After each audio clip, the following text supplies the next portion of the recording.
یہ وہ عمل ہے کہ جس کی وجہ سے جو حاجت ہو انسان اس حاجت کے لیے وہ عمل کرے تو حاجت پوری ہو جاتی ہے۔ بعض علماء کہتے ہیں کہ 135 مرتبہ کرو تو بھی ٹھیک ہے، یا پھر 110 مرتبہ جو زیادہ ریکمنڈڈ ہے۔ بسم اللہ الرحمن الرحیم۔ یہ مجلسیں صرف ہماری نگاہوں میں اہمیت نہیں رکھتی بلکہ خود جناب سیدہ کی نگاہ میں اتنی زیادہ اہمیت رکھتی ہے جس کی انتہا نہیں۔ جناب سیدہ کبھی برداشت نہیں کر سکتی کہ مجلسوں میں کوئی کمی آ جائے۔ جناب سیدہ کو یہ راضی ہی نہیں ہے کہ مجلس سے کم ہو جائیں۔ ایک بیچارہ آدمی ہر سال عشرہ محرم کرتا تھا، ایک مرتبہ اس کا ایکسیڈنٹ ہو گیا تو وہ بیڈ ریڈن ہو گیا، 6 مہینے سے وہ اٹھ ہی نہیں سکا، یہاں تک کہ محرم آ گیا۔ جب محرم آ گیا تو بیوی جو کہ بڑے خلوص سے اپنے شوہر کے ساتھ ہی کرتی تھی رو رہی تھی۔ شوہر نے پوچھا کیا بات ہے؟ کہا کیا بتاؤں، ہمارے پاس کچھ ہے نہیں محرم کرنے کے لیے، مجلسیں برپا کرنے کے لیے۔ ہر سال آپ جاتے تھے، مزدوری کرتے تھے، کچھ پیسہ ملتا تھا، اس سے تبرک لے کے آتے تھے، لیکن ابھی تو آپ کی حالت بھی ایسی نہیں کہ آپ مزدوری کر سکیں کیونکہ آپ چل نہیں پاتے ہیں، لنگڑا کے چلتے ہیں۔ اس نے ایک ٹھنڈی سانس لی، کہا کہ چلو ٹھیک ہے میں کوشش کرتا ہوں آج جا کے مزدوری کرنی۔ 2 لکڑیاں اس نے بغلوں میں دبائی اور دھیرے دھیرے اٹھ کے بازار کی طرف جانے لگا۔ اس کی اس مجبوری پہ اس کی بیوی کو بہت رونا آیا، سیدھے اس علم کے پاس گئی جو اس نے اپنے گھر میں سجا رکھا تھا، مولا کا اور امام حسین کا۔ علم کے قدموں کو پکڑ کے بہت روئی، کہا میرا شوہر جو کچھ کر ہی نہیں سکتا، اتنی بھی طاقت نہیں ہے کہ وہ چل سکے تو کیا مزدوری کرے گا، کیا محنت کرے گا، کیا کمائے گا، کیسے تبرک لے کے آئے گا؟ شہزادی میں کچھ نہیں جانتی، میری مجلس سے ہونا چاہیے۔ ابھی یہ رو رو کے جو ہے نا گریہ کر کر کے دعا ہی کر رہی تھی کہ کچھ بیویاں آئیں، آنے کے بعد کہتی ہیں کہ بھائی آپ کے عاشورخانے کی ذرا چابی دیں گی؟ کہا ہاں کیا بات ہے؟ کہا نہیں ہمیں اس عاشورخانے کی صفائی کرنی ہے، محرم آ گیا ہے۔ کہا محرم تو آ گیا ہے لیکن ابھی تک تبرک کا انتظام نہیں ہو سکا۔ کہا اس کی فکر نہ کریں، ہم سب انتظام کر لیں گے۔ انہوں نے چابی دے دی۔ اب وہ گئیں، ایک بیوی صفائی کرنے میں لگی ہوئی ہے، ایک بیوی فرش بچھا رہی ہے، 2 بیویاں کھڑی ہو کے دیکھ چڑھا رہی ہیں۔ اس کے اندر جو ہے نا تبرک بننا شروع ہو گیا، شاندار تبرک بننا شروع ہوا، خوشبو آنے لگی۔ ایک مرتبہ کہا بیوی آپ ہو کون؟ کہا وہ تمہیں پتہ چل جائے گا، ابھی انتظار کرو۔ اب روزانہ تبرک بنتا، سب مہمان آتے، مجلس ہوتی، ماتم ہوتا، اب اس کے سب تبرک نوش فرماتے، پھر اپنے اپنے گھروں کو جاتے۔ اب یہ بیوی کہتی ہے روزانہ یہ 4 بیویاں آ جاتی تھیں، آنے کے بعد جو ہے نا انتظام میں لگ جاتی تھی، یہاں تک کہ عشرہ ختم ہوا۔ اب اس کے بعد انہوں نے کہا کہ اب ہمیں اجازت دو، ہم جانے والے ہیں، ہم بڑے دور سے آئے تھے تمہارے عاشورخانے میں خدمت کرنے کے لیے۔ کہا بیوی آپ نے بتایا نہیں کہ آپ لوگ ہو کون؟ تو ایک مرتبہ ایک بیوی آگے بڑھتی ہے جو لمبے قد کی ہے، کہا میرا نام زینب ہے، یہ میری ماں فاطمہ ہے، یہ کلثوم ہے۔ اللہ اکبر، اللہ اکبر۔ اور یہ بیوی جناب ام فروہ ہے۔ ہم لوگ آ کے آپ کے گھر میں، چونکہ آپ نے ہمیں بلایا، کہا کہ کسی طریقے سے عشرہ ہونا چاہیے، ہم آ گئے۔ تو دیکھا آپ نے عزیزان محترم، مجلس حسین جب جہاں ہوتی ہے وہاں سیدہ خود آ جاتی ہے، اور کبھی گھبرائیے نہیں کہ تبرک کا انتظام کیسے ہوگا۔ یہ مجلسیں نہ کبھی رکی ہیں، نہ رک سکتی ہیں، نہ کبھی رکے گی، اس لیے کہ اس کی بنیاد ہی جناب زینب نے ڈالی۔ جیسے کہ آپ حضرات جانتے ہیں کہ میں کچھ نہ کچھ تحفہ ضرور دیتا ہوں۔ آج کا تحفہ بھی آپ حضرات کے لیے حاضر ہے، لیکن اس سے پہلے ایک چھوٹا سا واقعہ کہ ایک عالم دین ہوا کرتے تھے، ان کا انتقال ہو گیا، نجف میں رہتے تھے۔ جب ان کا انتقال ہو گیا تو کچھ عرصے کے بعد ایک آدمی ان کے رشتہ داروں کے پاس آیا اور پوچھا کہ ان کے رشتہ داروں میں کون ہے؟ کسی نے کہا کہ 1-2 بچے ہیں اور ان کی بیوہ عورت ہے۔ اس نے کہا کہ میرے پاس رسید ہے، مرحوم نے میرے پاس اتنا قرضہ لیا تھا لیکن ادا کرنے سے پہلے دنیا سے چلے گئے، لہٰذا میں وہ قرضہ وصولنے کے لیے آیا ہوں۔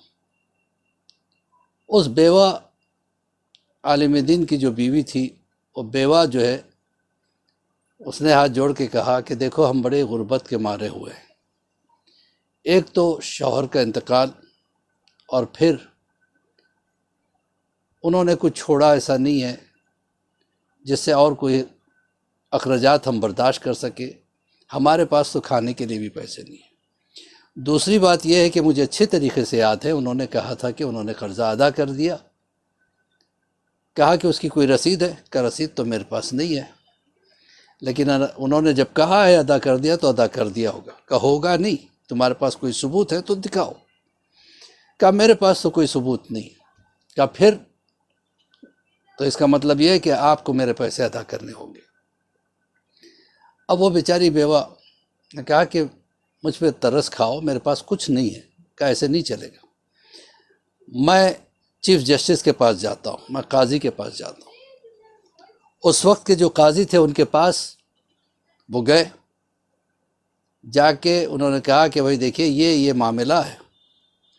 قاضی نے کہا کہ اگر اس بیوہ عورت نے یہ کہہ دیا کہ اس کے شوہر نے پیسے ادا کر دیے تو مجھے یقین ہے ادا کر دیے ہوں گے، کیونکہ میں اچھے سے جانتا ہوں وہ بے پناہ شریف عورت ہے اور وہ جھوٹ نہیں بول سکتی۔ کبھی اس کو میں نے جھوٹ بولتے دیکھا نہیں، میں بہت اچھے طریقے سے ان کو پہچانتا ہوں۔ کہا نہیں، ان کے پاس کوئی ثبوت نہیں ہے، میرے پاس ثبوت ہے۔ کہ کچھ بھی ہو میں یہ کیس لینے کے لیے تیار نہیں ہوں۔ تو اس وقت کے شیخ حمدانی ایک آیت اللہ ہوا کرتے تھے، یہ شخص ان کے پاس گیا، کہا کہ دیکھیے میرے پاس رسید ہے، اس کے پاس کوئی رسید نہیں ہے، اب آپ بتائیے شرعاً کیا ہونا چاہیے؟ تو شیخ حمدانی نے کہا شرعاً تو پھر آپ کے حق میں فیصلہ ہونا چاہیے کیونکہ آپ کے پاس رسید ہے، چلو میں چیف جسٹس سے بات کرتا ہوں۔ جب گئے تو چیف جسٹس جو تھے ان کو دیکھ کے کھڑے ہو گئے، وہ بھی عالم دین تھے۔ جب انہوں نے یہ بات رکھی بھئی آپ اس کا فیصلہ کیوں نہیں کرتے؟ کہا کہ میں اس کیس میں ہاتھ ڈالنا نہیں چاہتا کیونکہ مجھے یقین ہے وہ عورت انتہائی مومنہ ہے، وہ کبھی جھوٹ نہیں بول سکتی۔ کہا لیکن اس کے پاس کوئی ثبوت نہیں ہے، ان کے پاس ثبوت ہے۔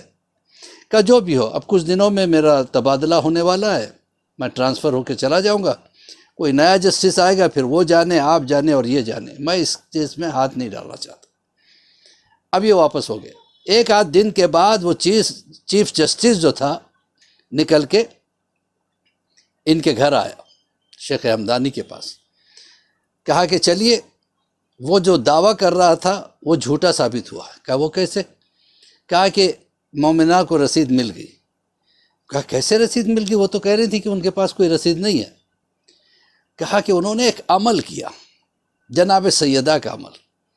انہوں نے جناب سیدہ سے توسل کیا، اور یہ وہ عمل ہے کہ جس کی وجہ سے جو حاجت ہو انسان اس حاجت کے لیے وہ عمل کرے تو حاجت پوری ہو جاتی ہے۔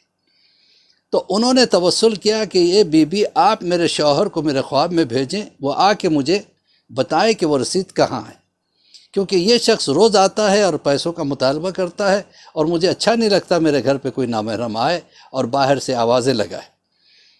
اب یہ بات سامنے آئی تو کہا کہ چلو اچھا، اس بی بی کو بلایا گیا تو عالم دین نے، شیخ نے مرتبہ ان سے کہا کہ بھئی آپ پہ کیا معاملہ ہوا؟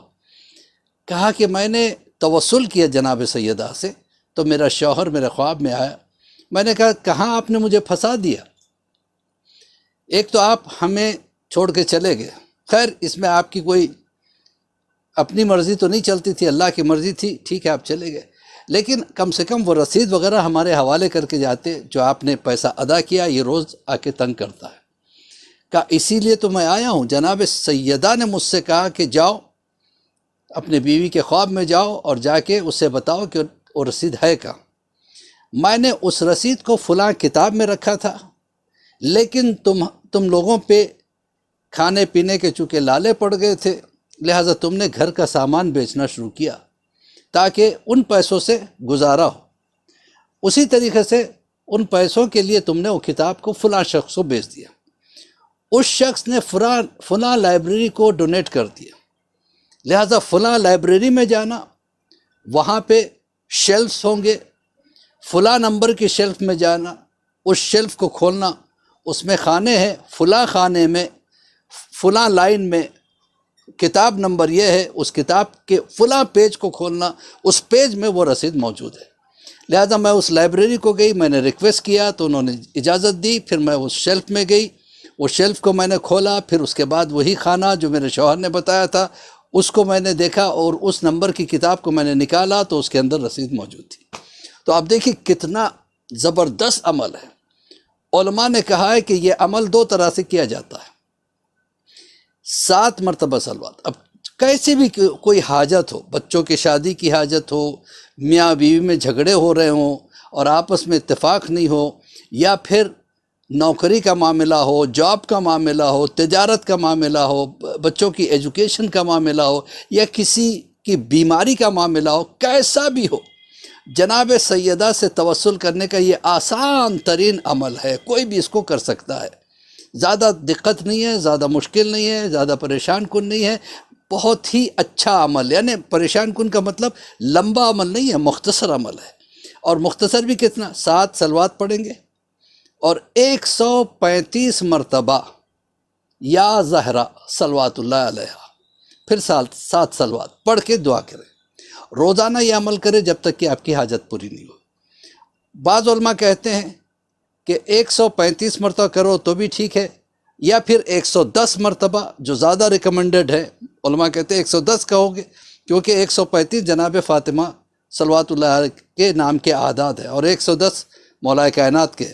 اگر 110 مرتبہ کریں گے تو اس میں مولا بھی شامل ہو جائیں گے اور جناب فاطمہ کو جو ہم کہہ رہے ہیں یا زہرا صلوات اللہ، یا زہرا صلوات اللہ علیہ، تو جو پکار رہے دونوں شامل ہو جائیں گے، یعنی شوہر بیوی دونوں اس میں شامل ہو جائیں گے اور زیادہ عجلت کے ساتھ بہت جلدی آپ کی تمنا پوری ہو سکتی ہے۔